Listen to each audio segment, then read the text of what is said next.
আসসালামু আলাইকুম। বাংলাদেশের বর্তমান প্রেক্ষাপটে রাজনীতিতে একটি বিষয় খুব ঘুরপাক খাচ্ছে অনেক মানুষের মনে প্রশ্ন, যে সেটি হচ্ছে যে বর্তমানে ডক্টর ইউনূসের নেতৃত্বে যে নাগরিক শক্তি হচ্ছে, যে সেই নাগরিক শক্তির মহাসচিব কে হচ্ছেন এবং এই নাগরিক শক্তিতে কারা কারা যোগ দিচ্ছেন।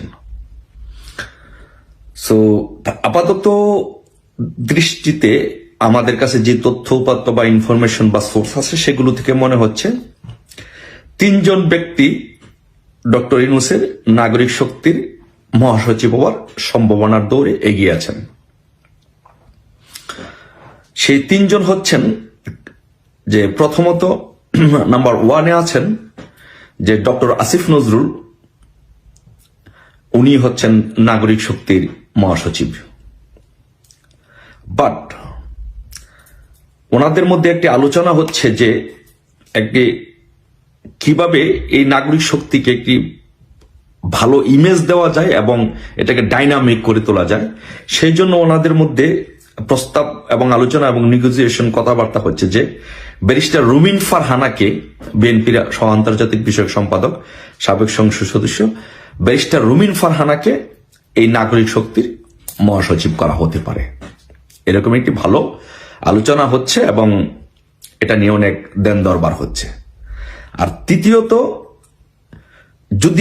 তৃতীয়ত মহাসচিব হতে পারেন যে ওনাদের মধ্যে একটা, যেহেতু ছাত্রদের আন্দোলনের মাধ্যমে ওনারা ক্ষমতা দখল করেছেন, সেই জন্য ওনাদের মধ্যে ছাত্রদের মধ্যে থেকে প্রতিনিধি হওয়া, এরকম চিন্তা ভাবনা থেকে ডাকসুর সাবেক বিপি নুরুল হক নূরকে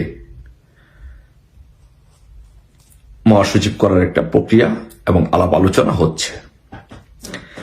বাট এখানে আমরা যদি দেখি যে একটি বিষয় হচ্ছে যে যদি Asif Nazrul sir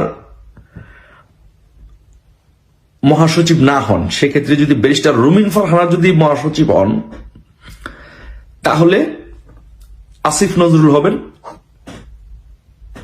co chairman, নাগরিক শক্তির কো চেয়ারম্যান হবেন আসিফ নজরুল যদি ব্যারিস্টার রুমিন ফারহানা মহাসচিব হন।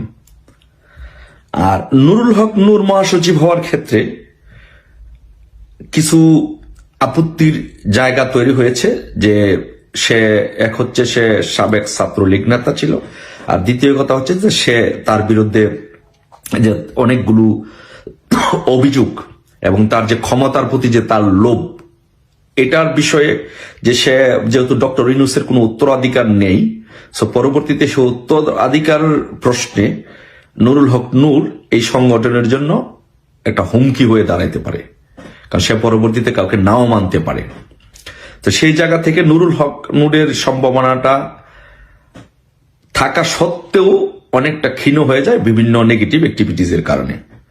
সেই দিক থেকে আমরা যদি বলি দুটি দিক থেকে, আর আসিফ নজরুল স্যার উনি মোটামুটি এটা নিশ্চিত যে উনি হচ্ছেন নাগরিক শক্তির মহাসচিব। বাট যদি রাজনৈতিক কারণে, বিভিন্ন কারণে ইমেজ বৃদ্ধি করার মতো কোনো সিদ্ধান্ত নেওয়া হয় যে ব্যারিস্টার রুমিন ফারহানাকে করা হবে, সেক্ষেত্রে আসিফ নজরুল কো চেয়ারম্যান হচ্ছেন, এটা নিশ্চিত। সো দেখা যাক ভবিষ্যতে রাজনীতি কোন দিকে যাচ্ছে, আর আমরা অপেক্ষা করব যে বিএনপির কোন কোন নেতৃবৃন্দ কারা নাগরিক শক্তিতে আসছেন, সেই সময়টুকুর জন্য আমরা অপেক্ষা করলাম। আপাতত এতটুকু ইনফরমেশন, আর আমাদের কাছে আপাতত ইনফরমেশন যে বিএনপির কোন কোন নেতৃবৃন্দ নাগরিক শক্তিতে আসছেন এবং যোগাযোগ রাখছেন। বাট আমরা চাই লিস্টটা আরেকটু ব্রড হোক, আরেকটু বড় হোক, বড় হলে আমরা এটা প্রকাশ করব এবং এটা নিয়ে আলোচনা করব। ইনশাল্লাহ আওয়ামী লীগের হতাশ হওয়ার কিছু নাই, আওয়ামী লীগের উপর দিয়ে জ্বর জাপটা অনেক কিছু সারা জীবনে গিয়েছে, তাতে আমরা আওয়ামী লীগের কেউ কারো বিচলিত হওয়ার সুযোগ নেই। বিএনপি ভেঙে যাচ্ছে, বিএনপি ভেঙে নাগরিক শক্তি হচ্ছে, আর পরবর্তী যে নির্বাচন হবে সেই নির্বাচন ইনশাল্লাহ আওয়ামী লীগ ক্ষমতা আসবে স্পষ্ট। কারণ বিএনপির যে ইউনাইটেড শক্তি ছিল, সেই ইউনাইটেড শক্তিটা যখন ভেঙে 60% নেতৃবৃন্দ যখন নাগরিক শক্তিতে চলে যাবে, অটোমেটিক্যালি আওয়ামী লীগ আবার শক্তিশালী হবে, দেশের মানুষের ভরসা আবার আওয়ামী লীগের কাছে আসবে। কারণ আওয়ামী লীগ এদেশের জন্য অনেক কিছু করেছে, এদেশের আন্দোলন সংগ্রাম থেকে দেশের উন্নয়নে, ডেভেলপমেন্টে বঙ্গবন্ধু এবং তার কন্যা যে অবদান রেখেছেন, সেই অবদান এদেশের মানুষ হারে হারে টের পাচ্ছে এবং পাবে, এবং আবারও তাদের সিদ্ধান্ত জননেত্রী শেখ হাসিনার পক্ষে নিতে কোনো দ্বিধা করবে না। সেই পর্যন্ত আমরা অপেক্ষায় রইলাম। আর আমরা আগাম অভিনন্দন জানাচ্ছি ডক্টর আসিফ নজরুল, ব্যারিস্টার রুমিন ফারহানা অথবা নুরুল হক নূরকে নাগরিক শক্তির ভিপি হিসাবে। ধন্যবাদ সবাইকে। আজকের মতো এখানে ভালো থাকবেন।